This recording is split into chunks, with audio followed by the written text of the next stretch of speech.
কাউকে অতিরিক্ত গুরুত্ব দিতে নেই, কারণ আপনি যেটুকু বেশি গুরুত্ব দিতে যাবেন মানুষ আপনাকে ওইটুকু পরিমাণ সস্তা ভাবতে শুরু করবে।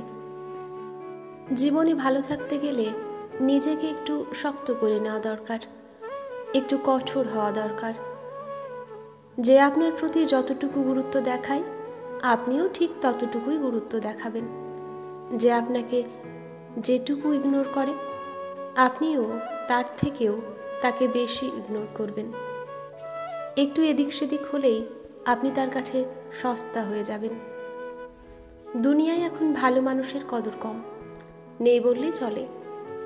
সেখানে আপনি নিজে যতই ভালো মানুষ হয়ে চলেন না কেন, দিন শেষে কিছু সংখ্যক মানুষ আপনাকে ঠিক সহানুভূতি আর করুণাই দেখাবে, কিন্তু মূল্য দিতে আসবে না।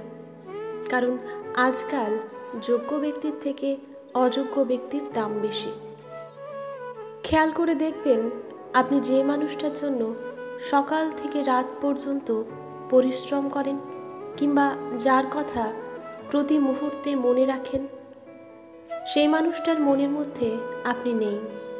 ওই মানুষটা এমন কাউকে নিয়ে ভাবনায় থাকে যে তাকে অবহেলা করে, দাম দেয় না।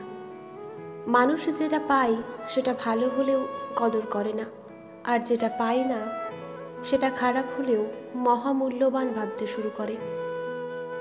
কাউকে ততটুকুই গুরুত্ব দিন যতটুকু সে আপনার থেকে ডিজার্ভ করে। তার প্রাপ্যের থেকে যদি আপনার গুরুত্ব দেওয়ার পরিমাণ বেশি হয়ে যায়, তাহলে ওই মানুষটা আপনাকে গুরুত্ব দেওয়া কমিয়ে দেবে, কারণ সে না চাইতেই আপনার থেকে অতিরিক্ত গুরুত্ব পেয়ে যাচ্ছে। সব কিছুই সমানে সমানে হতে হয়, এটাই আত্মসম্মান। যে মানুষটা আপনাকে গুরুত্ব দিচ্ছে, সময় দিচ্ছে, সেই মানুষটাকে আপনার গুরুত্ব দেওয়া উচিত। যে আপনাকে গুরুত্ব দেয় না, সময় দেয় না, সেই মানুষটার কাছে গুরুত্ব আশা করাটাই আপনার বোকামি। ভুল মানুষের কাছে গুরুত্ব চাইতে হয়, সময় চাইতে হয়। সঠিক মানুষটার কাছে কখনো গুরুত্বহীন হতে হয় না, সময় চাইতে হয় না।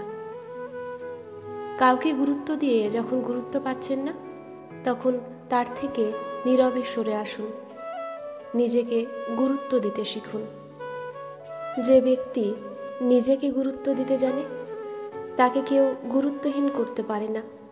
অন্যকে গুরুত্ব দিলে ঠকে যাওয়ার সম্ভাবনা থাকে, অথচ নিজেকে গুরুত্ব দিলে শুধুই জিতে যাওয়া যায়, ঠকার কোনো সুযোগ নেই।